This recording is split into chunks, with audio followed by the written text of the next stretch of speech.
এই হচ্ছে সোনাদির birthday cake. আর সোনাদি এখন আজকে এই বাড়িতেই আছে। আর ঘড়ি কাটা এখন 12টা বাজতে আর 1 মিনিট বাকি আছে। এই নে, অবাক হ কি এতটাও ন্যাচারাল ফিল দিস না। কেকটা দেখতে কি সুন্দর।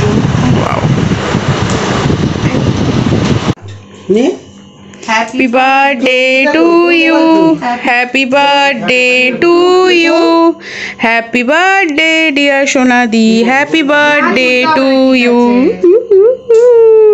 Hello everyone, so welcome back to the channel. চলে এসছে বার্থডে গার্ল আমার সাথে। এই দেখো আজকে দিদির বার্থডে। তোমরা তো চ্যানেল লিঙ্ক জানো, না জানলে আমি দিয়ে দেবো, তোমরা ওকে সবাই আজকে উইশ করো। তো আজকে আমরা যাচ্ছি দেশি লেনে কি খেতে, আনলিমিটেড বাফেট খেতে। কি প্রাইস কি না সব কিছু তোমরা জানতে পারবে। আর জানার জন্য পুরো ভিডিওটা তোমাদের দেখতে হবে। তো চলো আর বেশি বকবক না করে ভিডিওটা স্টার্ট করা যাক। Let's get started. তো আমরা এখন উবেরে উঠে গেছি। এখন আমরা আছি হচ্ছে বিবেকানন্দ রোড। দিদি আছে, দিদি ভাই আর আমি তিনজনে মিলে যাচ্ছি উবেরে। আর দীপঙ্কর দা আর অলিভিয়া দি আসছে হচ্ছে ডিরেক্ট দেশি লাইনে। তো চলে এসছি আমরা দেশি লাইনে। আচ্ছা, এটা কি নাম ছিল?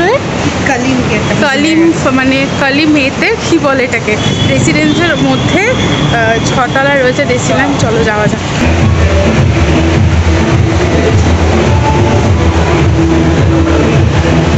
আমরা গেছিলাম তপসিয়াতে যে দেশি লেনটা আছে সেই আউটলেটে। ওদের এইটা হচ্ছে 6 ফ্লোর, কিন্তু ছাদটা হিসাব মতো 7 ফ্লোরে। আর রুফটপ ছিল, এত অপূর্ব লাগছিল মা ব্রিজটাকে দেখতে যে বলে বোঝাতে পারবো না। ওদের দুটো জিনিস, সেটা হচ্ছে তোমরা যদি ডিনার বাফেট নিতে চাও আগে থেকে তোমাদেরকে স্লট বুক করতে হবে। আর সেকেন্ডলি গিয়ে ওখানে তোমরা যতজনই এসছো না কেন সবার আগে পেমেন্ট ডান করতে হবে। সানডে আর স্যাটারডে ওদের ডিনার বাফেটের প্রাইস থাকে 449, তার সাথে 5% জিএসটি। স্টার্টার থাকে 7 রকমের। প্রথমেই ট্রাই করলাম বেবি কর্নটা, যেটা খেতে আমার বেশ ভালো লেগেছে।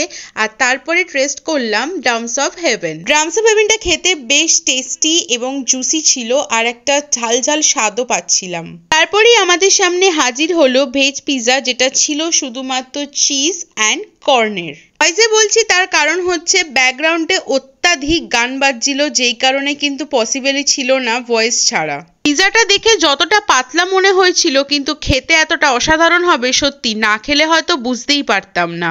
তার সাথে নিয়ে নিয়েছিলাম একটা ফ্রেশ লেমন সোডা। এটার জন্য অবশ্যই তোমাদেরকে আলাদা পেমেন্ট করতে হবে।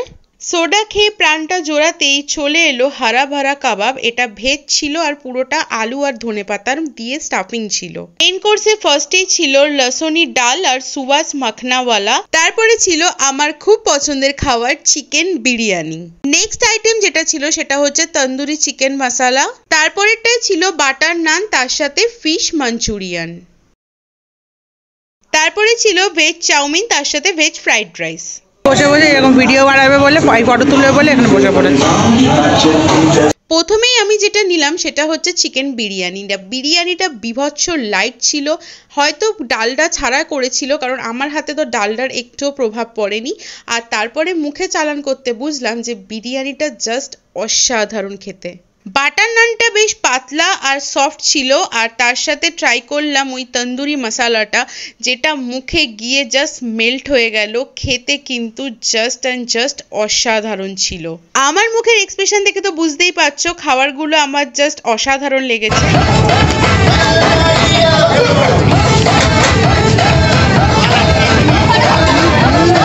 চিকেনটা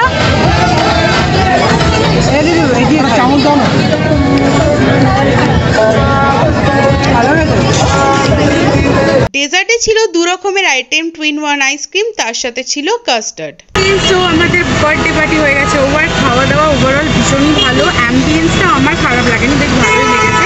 আর খাওয়া দাওয়ার জন্য বন্ধুদেরকে নিয়ে এসে মজা করার মতো একদম পারফেক্ট